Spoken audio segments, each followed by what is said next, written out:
फरीदाबाद के पृथला विधानसभा क्षेत्र में आज भाजपा द्वारा पन्ना प्रमुख सम्मेलन का आयोजन किया गया, जिसमें प्रदेश अध्यक्ष ओपी धनखड़ के अलावा कैबिनेट मंत्री मूलचंद शर्मा मुख्य रूप से मौजूद रहे। प्रदेश अध्यक्ष ओपी धनखड़ ने नवरात्रि के प्रथम दिवस पर तमाम कार्यकर्ताओं और प्रदेश वासियों को शुभकामनाएं दी। वहीं भारी भीड़ को देख करके प्रदेश अध्यक्ष गदगद हो उठे। उन्होंने गले में पहने हुए पटके को मंच से लहराते हुए पन्ना प्रमुखों और कार्यकर्ताओं का अभिनंदन किया और कहा कि यही बीजेपी की ताकत है। प्रदेश अध्यक्ष ने कहा कि हमारे हर सम्मेलन में उसी हर क्षेत्र के लोगों को बुलाया जाता है, तब भी कार्यकर्ताओं की भीड़ कांग्रेस के किसी भी कार्यक्रम के मुकाबले भारी पड़ती है। यही बीजेपी पार्टी की ताकत है और उनके मजबूत नेटवर्क हैं। पृथला में आयोजित कार्यक्रम में प्रदेश अध्यक्ष ने पत्रकारों से बातचीत करते हुए कहा कि ये बड़े हर्ष का विषय है कि पहली बार हम पन्ना प्रमुखों के रूप में इतना बड़ा संगठन खड़ा करने में कामयाब हुए हैं। उन्होंने कहा कि हमने सिर्फ कागजों में नाम दर्ज करने के बजाय धरातल पर पन्ना प्रमुख सम्मेलन किए।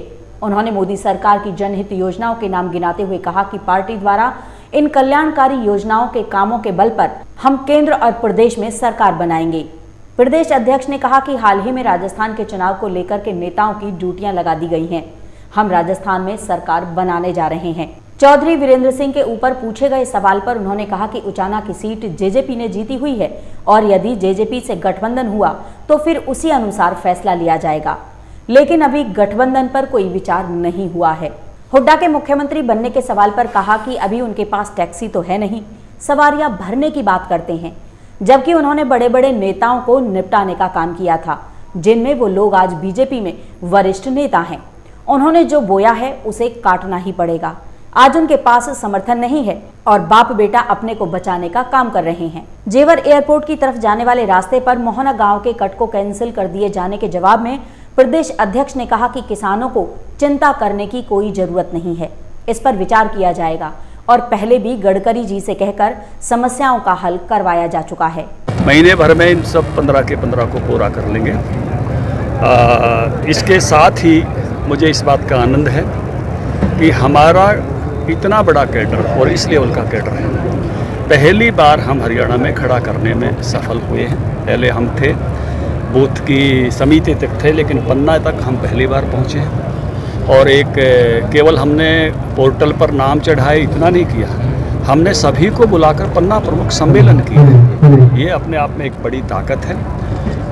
मैं कहूँगा कि भारतीय जनता पार्टी के संगठन के सामर्थ्य के भरोसे मोदी जी की मैक्रो लेवल की उपलब्धियाँ, भारत का सम्मान, भारत की मजबूत होती अर्थव्यवस्था, भारत का सैनिक शक्ति जो है का सामर्थ्य बढ़ना, Bharat make in India, made in India का हब बनना, और जहां माइक्रो लेवल पर हर घर में नल से जल, हर घर में शौचालय, उज्ज्वला की गैस, कोरोना की महामारी में संभालना, 80 करोड़ परिवारों को फ्री अन्न, ऐसे अनेक आयुष्मान का कार्ड, और तीसरा संगठनात्मक शक्ति इस त्रिवेणी के भरोसे मिशन 2024 में पुनः हम जो है केंद्र की सरकार भी बनाएंगे और हरियाणा की सरकार भी बनाएंगे।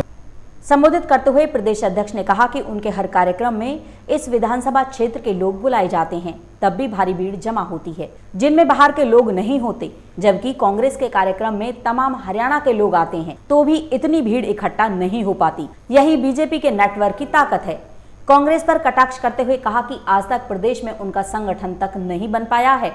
इस अवसर पर उन्होंने प्रदेशवासियों को दुर्गा सप्तशती का श्लोक पढ़ते हुए नवरात्रों की शुभकामनाएं दी और कहा कि अपने बच्चों को बनाने में एक मां की अहम भूमिका होती है, जिसके चलते प्रधानमंत्री मोदी ने अपनी मां से ही एक सफल नेता बनने के गुण सीखे और आज वो पूरे विश्व में एक मजबूत नेता के रूप में देखे जाते हैं। वहीं इस मौके पर कैबिनेट मंत्री मूलचंद शर्मा ने पन्ना प्रमुखों और कार्यक्रमों को संबोधित करते हुए पूर्ण सफल आयोजन की बधाई दी। मैं बधाई दूंगा धनखड़ जी को। भाई सारे साथी बैठ जाए, कोई साथी इधर नहीं जाएगा। भाई अध्यक्ष जी ने हरियाणा को कोने कोने से जब आंदोलन की शुरुआत करी, हरियाणा में कमल खिलाने का काम करा। आदित्य धनखड़ जी, आपके मैं धन्यवाद, तेजी से धन्यवाद और स्वागत करता हूं कि पृथला विधानसभा में मैं तेजी से आपका धन्यवाद स्वागत कि आप आए। मैं आपका अपनी तरफ से धन्यवाद। जय हिंद, जय भारत। मेरा निवेदन है, अभी भोजन प्रसाद शुरू नहीं है, कोई उठे नहीं यहाँ। तो इसलिए और अभी अधिक समय